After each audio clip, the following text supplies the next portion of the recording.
In today's video, I am going to teach you how to unsubscribe from list if they subscribe to a new one on Activecampaign.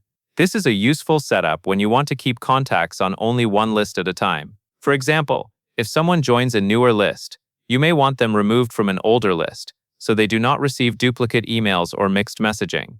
We will do this inside an automation that is triggered when a contact subscribes to the new list.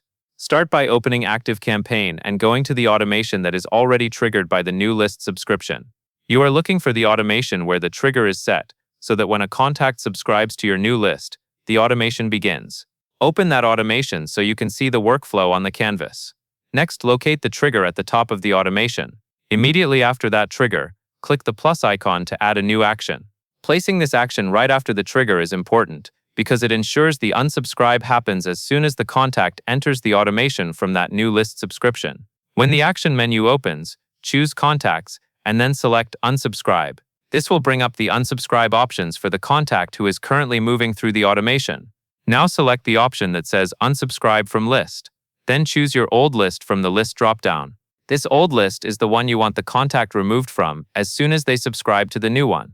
Take a moment to confirm you picked the correct list, because unsubscribing from the wrong list could stop emails you still want the contact to receive. After you have selected the old list, click Save. At this point, the action is added to your automation, and it will unsubscribe contacts from the chosen old list whenever they enter through the new list subscription trigger. Finally, set the automation to active. If the automation is left inactive, none of your changes will run for real contacts. Once it is active, the process is automatic moving forward, and your list membership stays clean and organized. And that covers everything you need to know.